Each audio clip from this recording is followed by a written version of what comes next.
know safety is such a concern for the Jewish community. When I've pledged to hire 500 more police officers, that'll create a more visible police presence, including in the Jewish community. I know that the Jewish community... That's what it sounded like at the Walk for Israel parade in Toronto on Victoria Day weekend, as I interviewed some of the leading candidates who want to be Toronto's next mayor.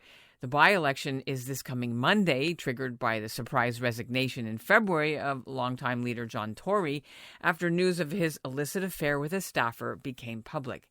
Olivia Chow is considered to be the front runner to replace him, and although she wasn't there on the day, her main challengers said all the right things on Jewish issues, such as boosting security and fighting anti-Semitism.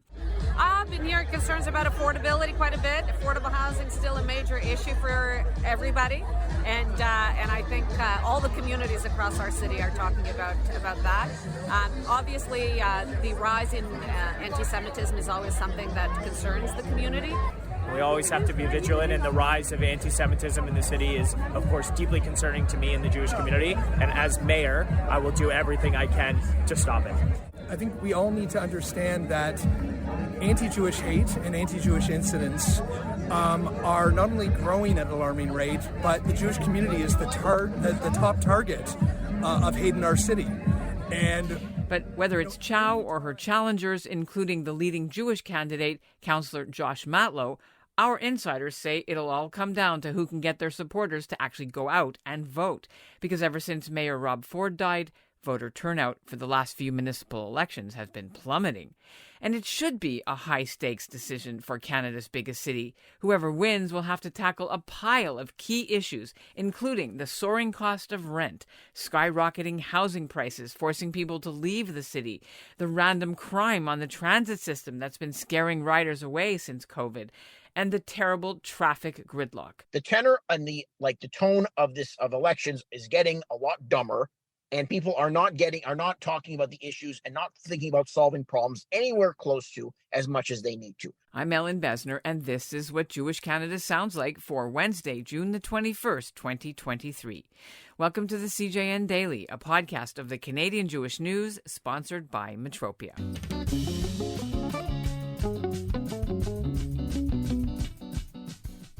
If the polls are right, Toronto is poised to elect its first Asian Canadian woman as mayor. Olivia Chow is a long-standing figure in Toronto and federal politics. She's an ex-city councillor, a former NDP MP, and she's also the widow of the late federal NDP leader Jack Layton.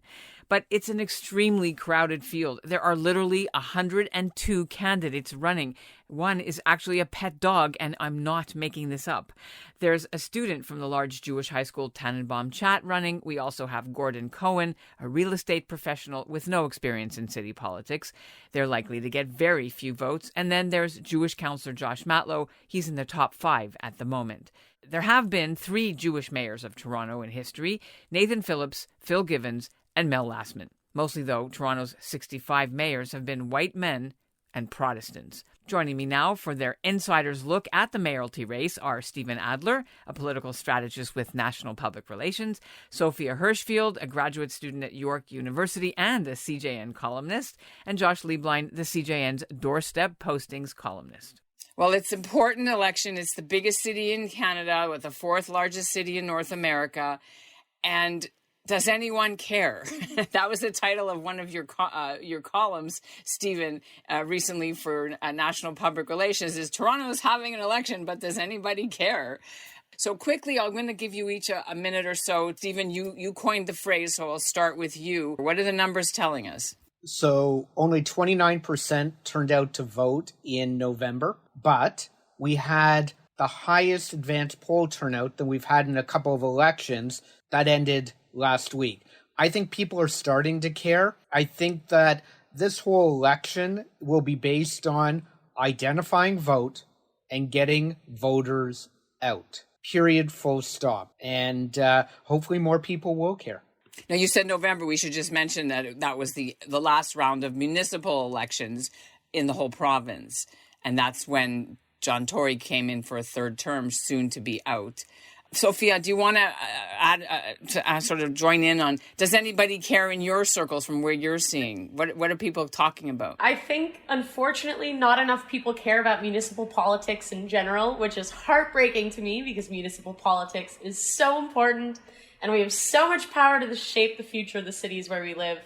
But I have noticed that in this election in general, I've noticed more young people kind of maybe showing some interest, excitement than before. So I'm hoping that at the very least, the young person voter turnout will be a little bit up from last time. Hopefully overall voter turnout as well. And Josh, what are you seeing from the rural area of the province? Well, I mean, been all over the province, and I hear and people all over the province are talking about the Toronto mayor election. They're asking me about it, and they're asking me the same question: does anybody care? And if you're interested in politics, if you care what's going to be happening in elections going forward, I don't think you're going to see that big of a turnout, like Steve said. And I do think, agreeing with Sophie, that not a lot of people are as interested, but more people are cluing in, and this is going to mean something for bigger, higher stakes elections going forward, like the federal election, or for provincial elections going forward. Like, is Brad Bradford going to be picked up as the leader of the opposition on council, for example? What does this mean for Anna Bailaõ and her campaign, which has been about talking about labor and unions and putting them more on the conservative side of things? What does it mean for Josh Matlow and him galvanizing opposition to the Toronto Science Centre? So I don't think any election is a complete wash, no matter how many people are paying attention or not. I think that that you look at these as data points, and you look at them as trends, as what's going forward for our country. And people, for example, if you try this particular strategy in Toronto and people just tuned you out, and Anthony Furey did better than some of the other people on the ballot, what does that mean? What does that say? And what do people at the federal level take away from that? Okay, so on that point, you mentioned some of the names of the frontrunners, so let's jump right in. Latest polling shows that none of the people you mentioned is supposed to win the election. So, Stephen, back to you. Who are the main top three people that are supposed to win, and what do we know about them? So, Olivia Chow, longtime city councillor, then became a federal MP.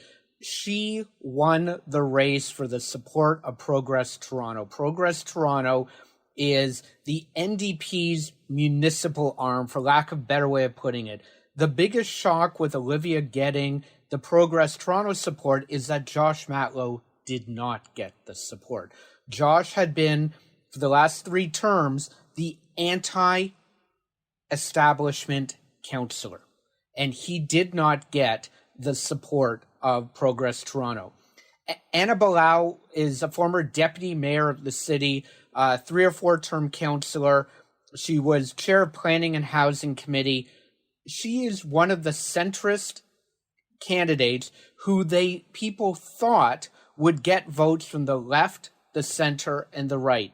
Brad Bradford is in his 2nd term at council. He is a planner by profession, and he is a good councillor.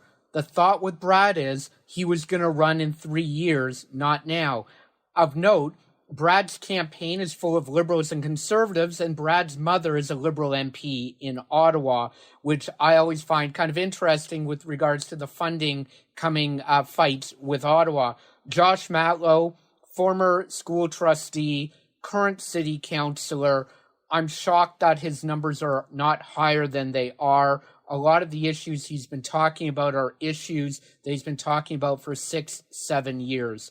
And then we have 2 more. Mark Saunders, well-known former police chief, but was defeated less than a year ago when he ran provincially for Doug Ford's Conservatives. And Anthony Furey, great columnist, great reporter from The Sun, has great ideas. But the real issue with the candidates is not just can they win the mayoral election. It's can they find the votes around the council table.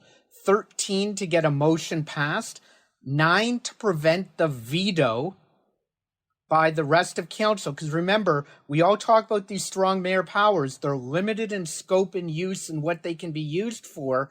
And even with strong mayor powers, 2/3 of councillors can veto it. So when you look at Mark Saunders, Anthony Furey, Anna Bailaõ, Brad Bradford, Josh Matlow, and Olivia Chow, who can get the 13 votes around the council table to get things done? and the 9 votes to prevent the veto being used. So who do you think? Let's go to Sophia. I mean, I can say both who I'm hoping for and who I genuinely think it will be is Olivia Chow. I do think I've heard, just more young people being excited, with this election. Whereas I remember last election, a lot of people felt like it was just sort of same old when it came to Toronto politics. So I think because, there's no incumbent this time around, people are really excited and voting for change. And I think that there's a good chance that will reflect in terms of the results of who was elected. Yeah. So you think she's the one you want, plus you think she's the one that's going to win? I thought there was going to be a second name, but it's one and the same. Yes. I mean, maybe I'm just being optimistic, but yeah, both my own hopes, but also what I think the results will actually be. But Josh, we just heard about Olivia Chow. She came in third behind John Tory, Doug Ford. I mean, she's 2-3 strikes, you're out already. Well, you would think so, but when you look at some of the campaigns that some of the other candidates have waged, Brad Bradford has just been dunked on relentlessly all the way through this campaign. People have been making fun of his name since the jump. A week or so ago, he had a new baby, and people started dunking on him for using the kid as a prop. It has been painful for someone to be outside these campaigns to watch a guy like Brad Bradford, who is a good guy, a nice guy who I like him, but whoever's running his campaign has just basically thought that by having him throw up at a bunch of parks, eat a bunch of Jamaican beef patties, and swig down a bunch of beers and talk about policy when he can, that this was going to get people to like him. And it didn't. And I've seen a lot of these cringy, let's make the conservative more relatable type of campaigns. You might remember something like that when Aaron O'Toole was running as leader. Yeah, of the he rolled up his sleeves and was in a lumberjack shirt. And we're like, very, very, very similar. And I can tell you that Anna Bailaõ is the main candidate, is the choice of my mom because she likes her. But by herself, like the fact that she was looked at as one of John Tory's allies before she stepped off of council, that really hurt her, and she wasn't able to get around that. Mark Saunders wasn't able to get over the idea that maybe he didn't do as much for the to fight the serial killer in the Church and Wellesley area. And there's a whole issue with him and the Shermans that never really got brought up on this campaign. Josh Matlow. Really good point. Two major failures in policing, one with the gay community, one with the Jewish community and philanthropy community. There's that whole George Floyd thing that's still hanging over. So in the young progressive world, I don't know how well that plays. And just before we go back to Sophie on that, to bring it back to Olivia Chow, she's been off of council for all of that. She's not attached to John Tory in any way. She ran against John Tory. She has a name recognition going forward, and she certainly has more recognition and a better outlook, or she's more respected and known than any of the people who are running.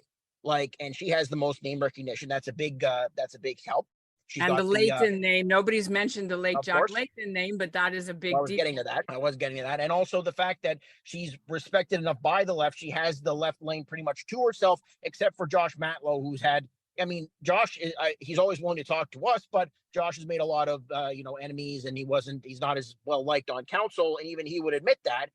There was a vote to sort of censure him before back around when Pesach was happening. Right, because of an ethics violation, which he beat. He did beat that, but his hands are not exactly clean, and Olivia's are. So that's really played to her strengths this time around. Okay, so let's go back to, those are the main candidates, but you mentioned some of the issues that are super important.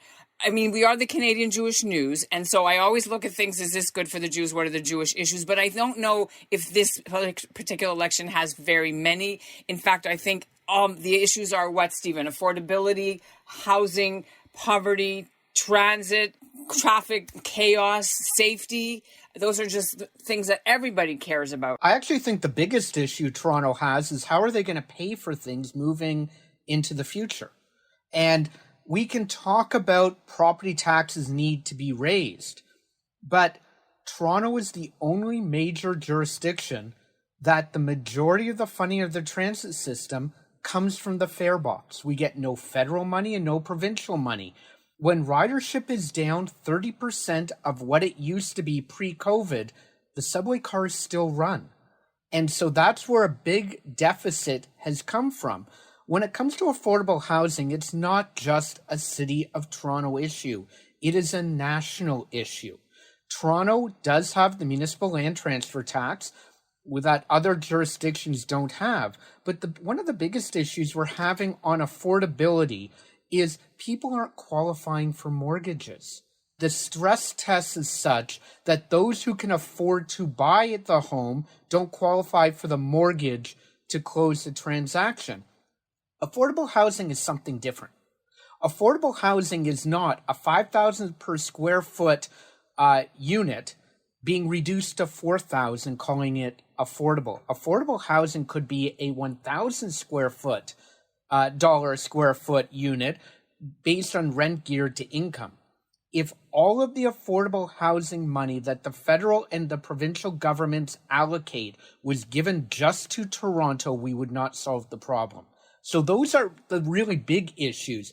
Whoever the next mayor is needs to find a way to increase services, keep the trains running, make the city safer, and at the same time, not bankrupt the people living in it because there's not an endless supply of money. Go back to that question of rent and place to live, Sophia. My son, I'm just going to say, he is renting downtown Toronto. It's over $2,000 a month for a basement apartment with no air conditioning. There's no laundry facilities. He has bees that are buzzing into the house. That's a whole other issue. And he can barely afford it. And we're helping him.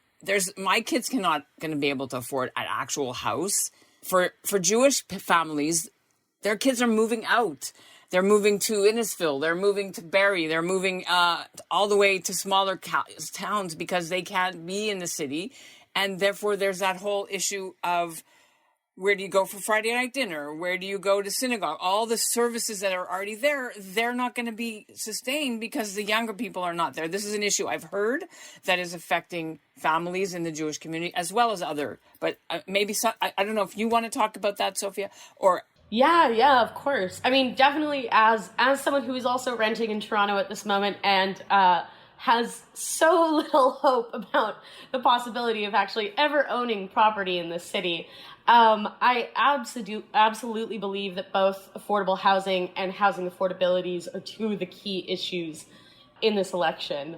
I have a lot of friends who are in very similar positions who are, paying probably 75% of their monthly income is going straight to rent, and that's it. And they're mostly living in, not the most squalor conditions. There are worse, but, definitely not worth $2,000. And it's definitely a huge issue. I just walking and biking around the city, whenever I see for sale signs on houses, they all say, perfect, investment opportunity. They're not even bothering to try and market houses to anyone who isn't already, a homeowner and someone who has real estate. And I think that's very indicative of just how bad it is for renters these days.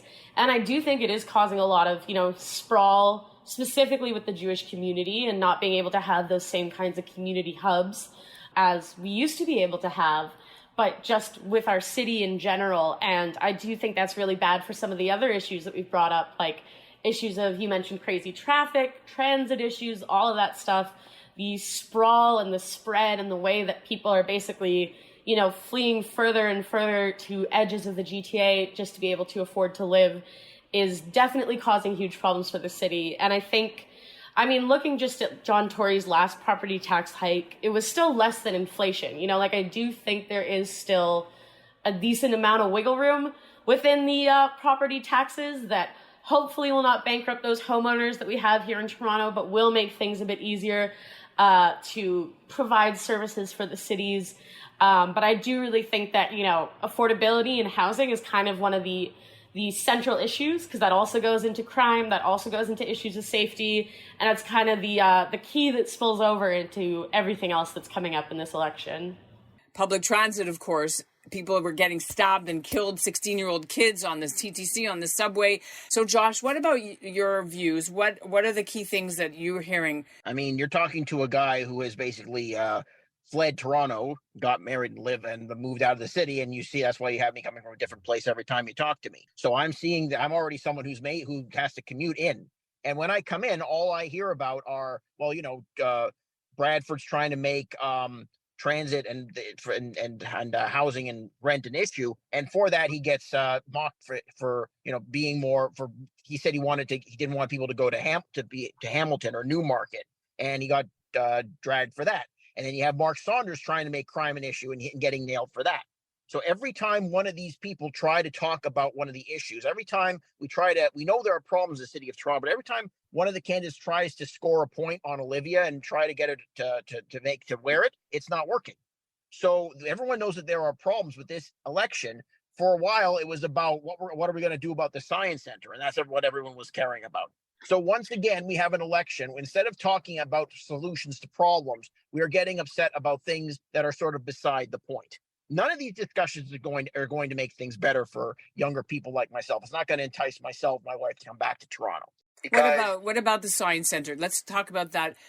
People who are not in Toronto or in even Southern Ontario might not know. Stephen, can you quickly do the elevator 30-second to explain to our listeners outside of Toronto why that is an issue now? The issue is that one of the higher order transit lines, called the Ontario line, will go through what is now the Ontario Science Centre lands and through to Ontario Place.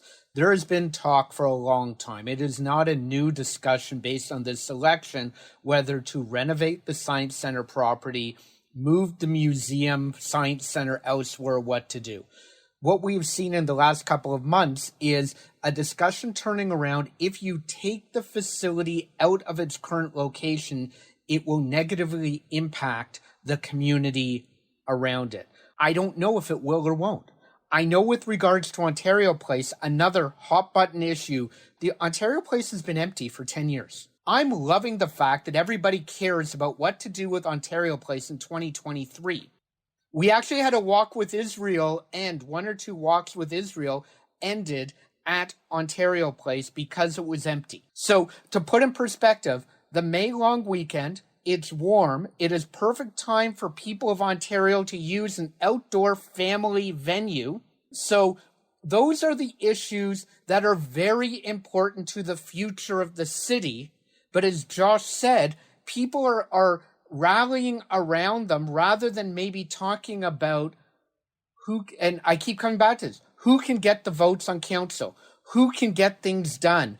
And how does Sophia buy a house in Toronto, and how does Josh and his wife get back? Well, the one thing the city of Toronto could do for homeowners is get rid of the municipal land transfer tax, but then they have to come up with $1 billion because in Toronto you pay a provincial land transfer tax and a municipal one. Most people aren't aware of the close to $1 billion that comes in for that.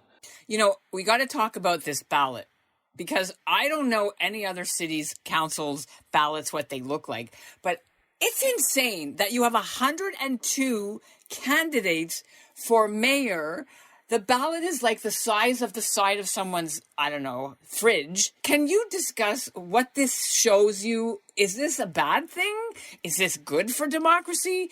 Is this that nobody really is going to have enough votes? Like, I don't know, pick number 44. He has the coolest signs or whatever, you know? All about Mr. Gong. I mean, I've interviewed a few of these candidates who are what you would call, quote unquote, fringe candidates. And they're all well-meaning people. They're all, their ideas are, their hearts are in the right place. If you ask them what they plan to do, things go off the rails fairly quickly, because we have lots of people who don't really know what being a mayor of Toronto is all about, but think because John Tory is not mayor anymore, and because Olivia Chow, well, she didn't do very well last time, that I have just as much as chance of as anybody else. And they are sometimes there to put forward some pet issues or just get noticed.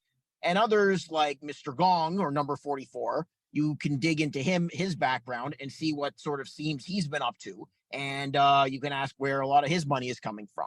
So you have people who are in this election who are funded by places that you don't even know where you would ask.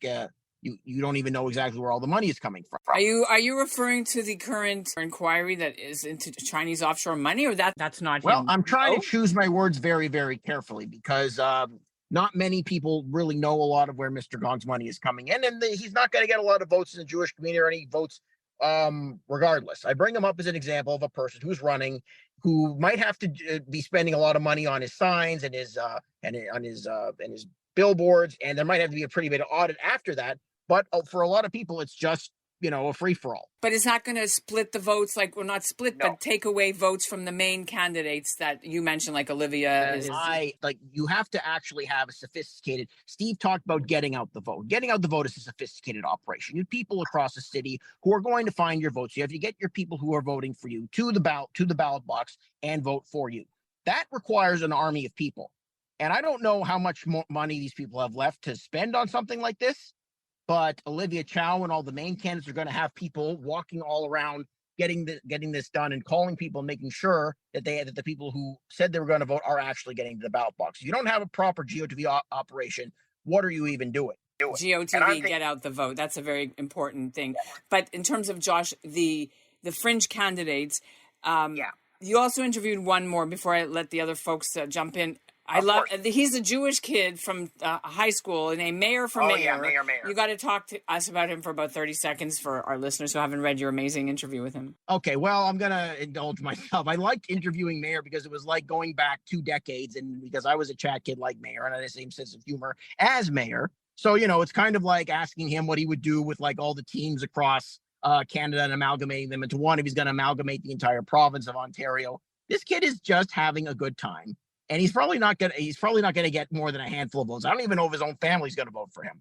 But that's not the point. He's having a good time. And like I said, a lot of these people are just doing something to get their names out there. They may go on to something more, or Mayor this might be a launching point for him as like the next Jesse Brown or the next he might get himself a show on CBC or something. We don't really know what's going to happen. That like the clout that you get and the Instagram likes and all the social media buzz that you generate running for this thing, it's yours to do whatever you want with it. That's really up to you. Okay, fair enough. One of the things we've not talked about is security in the Jewish community and the Al-Quds Day parade, which we've asked a lot of the candidates what they would do about this parade, which happens every April 25th or something usually. I just want to bring that up. Let's ask Sophie about this if you have anything that you want to weigh in on this. Yeah, for sure. I think, I'm not going to lie. The thought of any kind of outlying of, protest and speech is very scary to me. And I know that a lot of Jewish folks have raised concern about this event, but I really am afraid of what happens when we kind of dive into the territory of preventing an event like this from happening in the first place. I think there's a lot of very dangerous roads that we can go down, where things are just as dangerous for us in the Jewish community as they are for others. When we try and kind of put municipal control on who can have what protests and marches they want to have. So that's a bit of my concern on the Al-Quds Day is just, I would be very hesitant to say that this is something that should be banned, that this is something that should be outright, altogether, completely taken off. And I honestly think that would probably make the problem a lot worse in the long run, in terms of Jewish safety, in terms of community relations. And so, I think there are a lot of things that we can do to make this problem better, but definitely the question of outlawing is a non-starter for me personally. All right. I'd like to see the current rules enforced. And so before we get into what more should be done, if you're having a rally or a protest on streets, there are permits required to do it. If there aren't permits available, the police should be stopping it. I have never seen, mainly liberals and conservatives, but yes, the NDP as well, unanimously condemn something around City Hall or at Queen's Park after the fact, not during or before. So I would just love to see, are the current rules being enforced? Yes or no? And if the answer to that is the current rules are not being enforced, why aren't they? And then we can get into the discussion of what's next. I remember the hot potato discussion of Well, it's not really Queen's Park. You see, this area of the grounds that we call the Ontario Legislature is a long-term lease from U of T. And this North Park is actually the City of Toronto. The legislature is actually just the ring of the parking lot and the main legislative building. So don't speak to us, speak to someone else. The other thing you raised, Ellen, was about security of our synagogues. Right, because the Jewish community just got targeted. This police statistics came out, Josh, I'm sure you saw it, that the Jewish community is the number one target for hate crimes in the city, more than the Black community, more than LGBTQ, again, for the second or third or fifth year in a row. 10th. With respect to Al-Quds, a couple questions I have are, I have spoken to every major mayoral candidate except for Olivia Chow. And I've tried to talk to her about Al-Quds and everything else. So I don't really know where she stands in it. So that's something I would really like to know. Second of all, with respect to the parade itself, it's really gone down in terms of number of people coming out. And this time, I don't think CJN, the Council for the Center for Israel and Jewish Affairs, even really put out a statement about it this year. I missed it, I think. And as far as the number where it is, it's not even on the Queen's Park lawn anymore. It's been moved out to one of the consulates, I think the U.S. consulate already. Right, that's on University Avenue. But I will say that on the issue of Jewish security, you have candidates like Anthony Furey, who I started off talking about. And Anthony Furey has put forward that very aggressive, conservative, unapologetic, talking about how people who, if you throw a brick through a synagogue window, you will go to jail. And that has been moving the needle for him. And and to bring it back to where I started, to talk about what is the trend going forward. If Anthony Furey does better than a lot of the, acceptable conservative candidates with his crazy campaign that's backed by Jordan Peterson and a bunch of other controversial online folks, then obviously the conservatives in this country are going to go more towards candidates like that, who are going to talk tough and say to Olivia Chow, you're too soft on crime, you're too soft on Jewish security, and they're going to call him out as much as you can in the Toronto mayoral election and be more aggressive there. So those types of questions for Olivia Chow are not going to go away just because she's mayor, which I do think she will be. But you can expect to see those more aggressive online attacks. You'll see more back and forth and more culture war stuff. And that's where I think we're going to go after this election is over. So I loved Anthony Furey's comments about if you throw a stone through a synagogue window, what the charges should be. That's provincial or federal jurisdiction, not municipal jurisdiction. And so that's part of the problem right there. You're not arrested under the City of Toronto Act. You're arrested either under the Criminal Code of Canada and at times provincial legislation.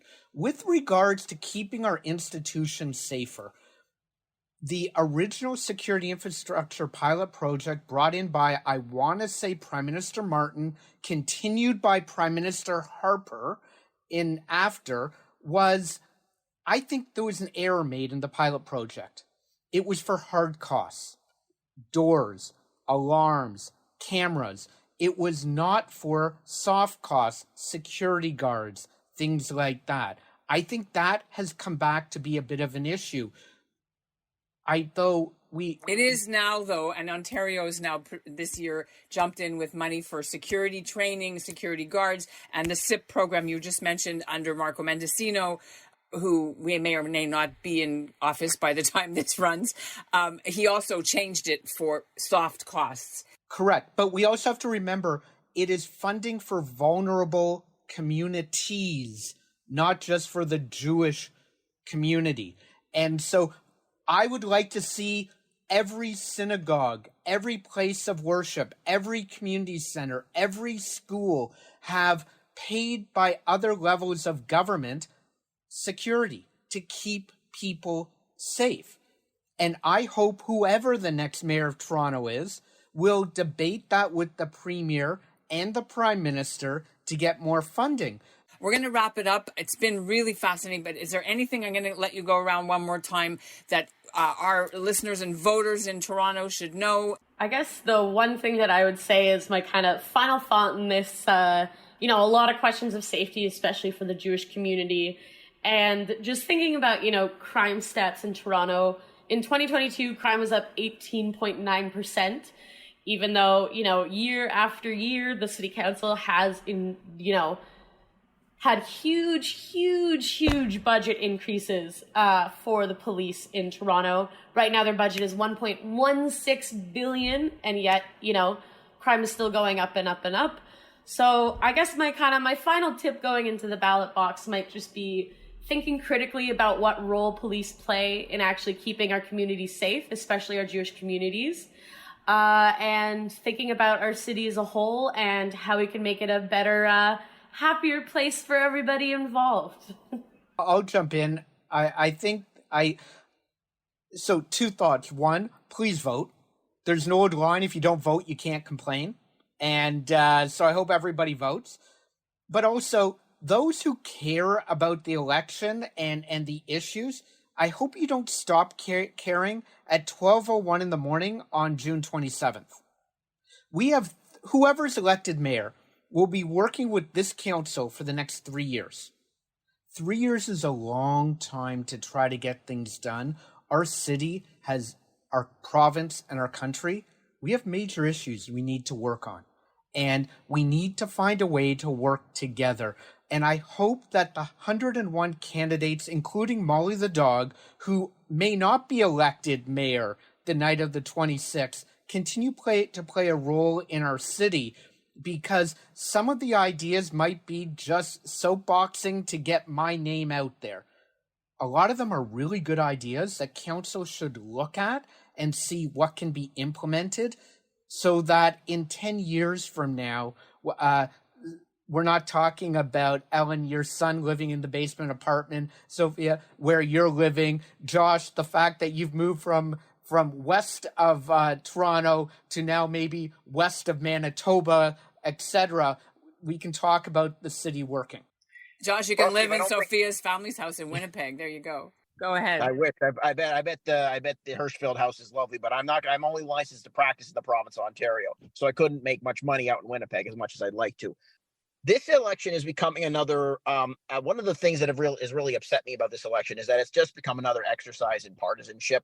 I mean, a lot of people. The next mayor is going to be elected by a tiny minority of people who believe we've got to get Olivia Chow elected because she's a progressive mayor, and we have a chance to finally get a progressive mayor, and nothing else matters, whether she's actually going to use a strong mayor powers or not, or any of the great issues that Steve raised is not really an issue. It's not really occurring to a lot of the people who are voting for it, because they just want a progressive mayor. And a lot of people on my side of the aisle, they just like, well, we got to stop Olivia Chow because she's going to raise taxes. That's been the tenor of it. So I hope I don't have a lot of realistic hope, but I hope that after this election, we are finally going to be thinking about ways to solve the problems that have been plaguing Toronto for decades now. Because unless we do, we're just going to be back here talking about another election where whatever sort of thing will capture people's imaginations for a couple of days, and we're going to be going back to talking about taxes going up, taxes going down, more police officers, less police officers. We got to get more substantial.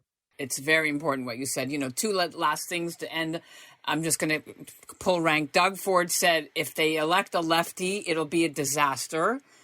And that was recently, even though he said he wasn't going to get into delve into giving his opinion. So it'll be interesting to see if Olivia Chow does win, how she works with him, who's anathema to everything she stands for.